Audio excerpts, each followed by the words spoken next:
이 시간 우리가 은혜 받을 하나님 말씀은 신약성경 고린도후서 1장 3절에서 7절까지의 말씀입니다.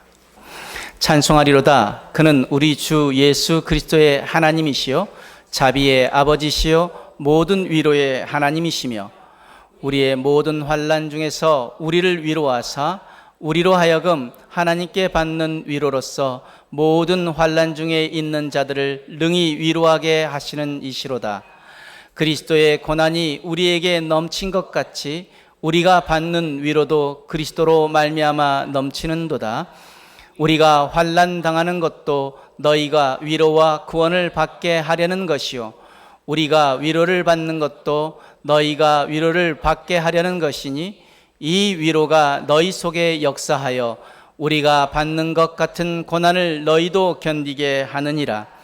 너희를 위한 우리의 소망이 견고함은 너희가 고난에 참여하는 자가 된 것 같이 위로에도 그러할 줄을 알미라.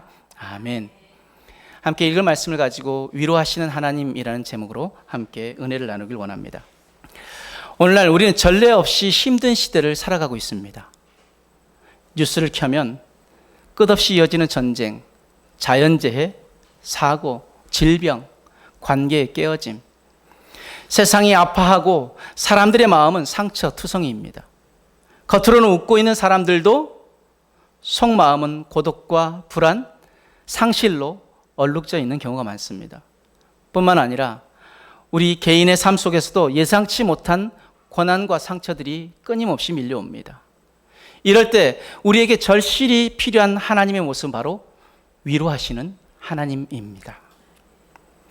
사도 바울은 오늘 본문에서 모든 위로의 하나님을 우리에게 소개하고 있습니다. 그는 자신의 고난의 경험을 통해서 하나님이 어떻게 우리를 위로하시는지, 그리고 그 위로를 받은 우리가 어떻게 살아가야 하는지를 전하고 있습니다. 오늘 말씀을 통해 우리도 이 위로의 하나님을 만나고 그 위로로 다시 일어나기를 소망합니다. 사도 바울이 말씀을 통해 전하는 하나님은 모든 위로의 하나님이십니다. 3절 말씀, 찬송하리로다. 그는 우리 주 예수 그리스도의 하나님이시요 자비의 아버지시요 모든 위로의 하나님이시며. 사도 바울은 서두에 찬송하리로다 라고 외치고 있습니다. 그 이유는 무엇 때문입니까? 하나님이 모든 위로의 하나님 되시기 때문이라는 것이죠. 여기서 모든 위로란 어떤 고난이든 어떤 상황이든 조건 없이 포괄적으로 우리를 위로하신다라는 뜻입니다. 바울은 또 자비의 아버지라는 헬라어 오익티르몬을 썼는데 이는 히브리어 라하밈을 번역한 것입니다. 원래 이 말의 뜻은 몸속의 내장을 지칭하는 단어입니다. 그런데 이 의미는 불쌍한 자를 보면 내장까지 뒤틀릴 정도로 불쌍히 여기는 마음이 생긴다고 하여 동정, 긍휼이라는 그 단어가 여기서 파생되어졌습니다. 하나님은 단지 두렵고 강하신 분만이 아니라 자비로우신 내 아버지 되십니다. 자녀가 아프면 그 아픔이 부모의 마음을 찢듯이 하나님도 우리의 고통에 함께 아파하시고 우리를 찾아오십니다. 혹시 여러분 중에 지금 깊은 아픔 가운데 계신 분이 있습니까? 그 고통 가운데 하나님 나를 외면하신 것처럼 그렇게 느껴질 때가 있습니까? 그러나 기억하십시오. 하나님은 절대 당신의 자녀들을 외면하지 않으십니다. 하나님 지금도 여러분을 바라보시며 내가 너를 위로하겠다 말씀하고 계십니다. 바울이 전하는 하나님은 고난 중에 우리를 위로하시는 하나님이십니다. 4절 말씀, 상반절 말씀 보면은 우리의 모든 환난 중에서 우리를 위로하사라고 말씀합니다. 하나님은 우리 인생에 평탄할 때만 함께 하시는 분이 아니라 고난의 한복판에서 우리를 위로하시는 하나님이십니다. 여기서 위로하사로 번역된 파라클레세오스의 원형 파라클레시스는 문자적으로 곁에서 부름이라는 뜻입니다.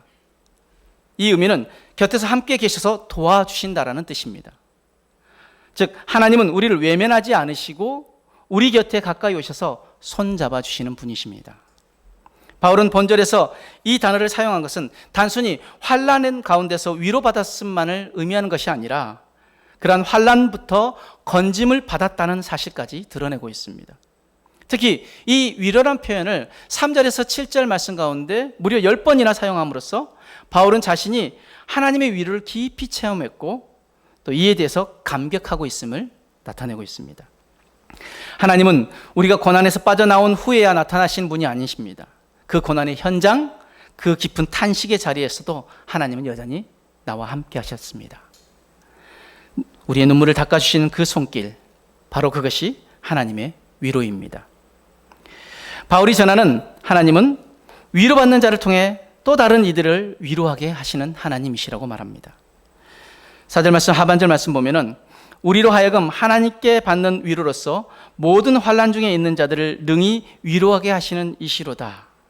지금 바울은 위로를 흘러가는 것으로 말하고 있습니다. 우리는 위로를 받아서 그 위로를 나눠야 합니다. 흘려보내야 합니다. 이것이 위로의 선순환입니다. 하나님은 우리를 고난 가운데 두시지만 그 고난이 결코 헛되도록 하지 않으십니다. 우리가 겪는 그 상처가 다른 사람을 살리는 통로가 되도록 하십니다. 그러므로 우리가 받은 고난은 결코 무의미하지 않습니다. 하나님은 우리가 고난 가운데 받은 하나님의 위로를 통해 누군가를 살리실 것입니다. 나아가 내가 당한 지금의 고난이 훗날 누군가에게는 위로할 수 있는 능력이 되어질 것입니다. 5절 말씀 보면은 그리스도의 고난이 우리에게 넘친 것 같이 우리가 받는 위로도 그리스도로 말미암아 넘치는도다 라고 말씀합니다.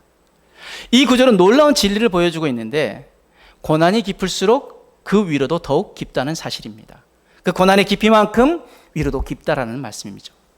우리는 종종 고난이 클수록 하나님 멀리 계신다고 착각합니다. 그러나 바울은 그 반대를 말합니다. 그리스도의 고난이 우리에게 넘치면 그리스도로부터 오는 위로도 넘친다는 것입니다. 고난의 깊이만큼 위로도 깊다는 것을 여러분 다시 한번 기억하시길 바랍니다. 지금 고난이 너무 크고 무겁다고 느껴지십니까? 그만큼 큰 위로가 예비되어 있습니다. 기억하십시오. 하나님의 위로는 우리의 고난보다 크십니다. 그렇다면 바울은 어떻게 그 고난을 견뎌낼 수 있었을까요? 6절 7절 말씀 보시면 우리가 환난 당하는 것도 너희가 위로와 구원을 받게 하려는 것이요 우리가 위로를 받는 것도 너희가 위로를 받게 하려는 것이니 이 위로가 너희 속에 역사하여 우리가 받는 것 같은 고난을 너희도 견디게 하느니라. 너희를 위한 우리의 소망이 견고함은 너희가 고난에 참여한 자가 된 것 같이 위로해도 그러할 줄을 알미라. 지금 바울이 당한 그 고난, 우리가 너무나 잘 알고 있는 무수히 매를 맞고 감옥에 갇히고 그리고 생명 위협까지 느꼈던 그 고난, 그 중에 한 가지라도 우리는 평생 겪어보지 못할 고난일 것입니다. 우리의 생각은 어떻습니까? 고난당하며 사역할 수 있는 사람은 정해져 있다고 생각합니다. 우리는 바울과 같은 고난을 견디지 못할 것이라고 생각합니다. 그러나 바울은 그가 그 모든 고난을 이겨낼 수 있었던 비결이 바로 위로의 하나님 때문이었다라고 고백합니다. 그럼 바울이 소개하는 하나님은 어떤 하나님이실까요? 3절 말씀에 찬송하리로다 그는 우리 주 예수 그리스도의 하나님이시요 자비의 아버지시요 모든 위로의 하나님이시로다. 지금 모든 위로의 하나님, 즉 온갖 위로를 주시는 하나님을 바울은 소개하고 있습니다. 두 번째 4절 말씀에 우리의 모든 환난 중에서 우리를 위로하사 우리로 하여금 하나님께 받는 위로로서 모든 환난 중에 있는 자들을 능히 위로하게 하시는 이시로다. 즉 환난 당할 때 위로하시는 하나님을 우리에게 소개하고 있습니다. 세 번째, 그리스도의 고난이 우리에게 넘친 것 같이 우리가 받는 위로도 그리스도로 말미암아 넘치는도다. 5절 말씀을 통해 그리스도 때문에 받는 위로가 넘치게 하시는 하나님을 우리에게 소개하고 있습니다. 그러면 바울이 경험한 하나님의 위로는 어떤 것일까요? 두 가지인데 적절성과 풍부성입니다. 적절성은 위로가 필요할 때 어김없이 위로해 주신다는 것입니다. 풍부성은 위로를 주실 때 풍성하게 그 위로를 우리에게 주신다는 말씀입니다. 바울은 자신이 고난당하는 것이 고린도 교회 성도들에게 유익이 된다고 말합니다. 그 위로를 통해 다른 이들이 용기와 구원을 얻게 된다는 것이죠. 이는 고난을 받고 위로를 받은 바 있는 바울과 그 일행이 고난 가운데 있는 고린도 교회인들을 위로할 것이라는 말이 아니라 자신들이 고난 가운데 위로받은 것과 같은 방법으로 고린도 교회 교인들도 위로받을 수 있게 된다는 것을 말하고 있는 것입니다. 그러면 바울과 그 일행들이 어떻게 위로를 받았습니까? 바로 그리스도와 연합함을 통하여 그들이 모든 고난과 역경 가운데 위로를 체험했다라고 말합니다. 고린도 교인들도 그리스도와 그 연합을 통하여서 하나님의 위로를 받기를 소망하는 마음으로 지금 바울은 그 고린도 교회에 편지를 보내고 있던 것입니다. 사랑하는 여러분, 참된 위로는 주님과 연합을 통해 주어짐을 잊지 마시길 바랍니다. 우리가 주님과 온전히 연합하게 되어진다면 주님이 주시는 놀라운 위로를 우리는 누리고 간증할 수 있습니다. 또한 한 사람의 눈물이 공동체의 회복으로 이어질 수 있습니다. 내가 받은 위로가 다른 사람에게 생명이 됩니다. 오늘 예배당 안에 앉아있는 여러분들 중에서 어떤 분은 이전에 고통을 당했고 지금 회복 중이며 또 어떤 분들은 지금 고난의 한복판에 있는 분이 있을 수 있습니다. 하나님은 여러분이 겪고 있는 그 고난 중에 위로하심을 통해 서로를 격려하고 위로하는 공동체를 만들고 계십니다. 오늘 우리 교회가 하나님의 위로가 흘러넘쳐 주의 모든 이들에게 위로를 전하는 그런 교회 되기를 소망합니다. 우리가 잘 알고 있는 9.11 테러를 통해서 전 국민적으로 마음이 다 무너져 있을 때 그 하나님의 위로가 필요한 이들을 위해 맥스 루케이도가 쓴 책이 위로라는 책입니다. 그 책에 전체를 다 소개를 하지 못하지만 요약해서 좀 소개를 하자면, 우리는 살아가면서 수많은 위기와 상황을 맞닥뜨린다. 그럴 때 누구나 한 번쯤 하나님은 어디에 계시는가 하고 의아해할 수 있다. 저자는 비록 터가 무너져버린 상황에서도 여호와의 보좌는 하늘에 있다라고 말한다. 겉으로는 다 상실한 것처럼 보일지 모른다. 하나님이 침묵하시는 것처럼 보일 수 있다. 하지만 그때야말로 하나님이 말씀하시는 때이다. 하나님은 위대한 사랑과 섭리로 인생과 만물을 전적으로 통치하신다.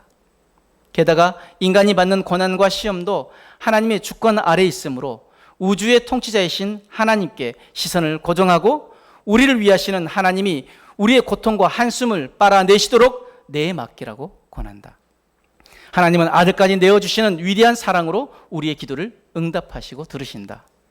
결과적으로 하나님을 믿는 사람에게는 어떤 상황에서도 누구라도 빼앗을 수 없는 하늘로부터 내려오는 위로가 있다는 것을 전하고 있다. 이것이 바로 맥스 루케도의 위로라는 책의 내용입니다. 사랑하는 여러분, 오늘도 우리에게는 하나님의 위로가 필요합니다.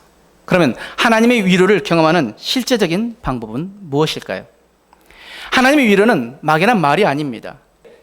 우리의 구체적인 신앙의 태도를 통해서 그 위로를 깊이 경험할 수 있습니다. 하나님의 위로를 경험하는 실제적인 방법, 첫 번째, 따라하시길 바랍니다. 말씀을 통해 위로를 받으라. 아멘. 시편 119편 50절 말씀은 이렇게 말씀합니다. 이 말씀은 나의 고난 중의 위로라. 주의 말씀이 나를 살리셨기 때문이니이다. 하나님 말씀은 죽은 마음을 살려내는 생명의 위로가 되십니다. 고난의 날일수록 말씀 더 깊이 들어가시길 바랍니다. 말씀은 때론 설명보다 더 강력한 위로를 우리에게 주십니다. 말씀을 통해 위로를 누리시길 소망합니다. 축복합니다. 하나님의 위로를 경험하는 실제적인 방법, 두 번째, 따라합시다. 기도로 하나님의 임재를 구하라. 아멘. 눈물이 날 때, 한마디 말조차 나오지 않을 때 그저 하나님 앞에 엎드리시길 바랍니다. 기도는 하나님 품에 안기는 시간입니다.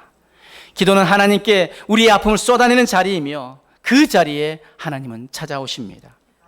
시편 62편 8절 말씀에 백성들아 시시로 그를 의지하고 그의 앞에서 마음을 토하라. 하나님은 우리의 피난처시로다.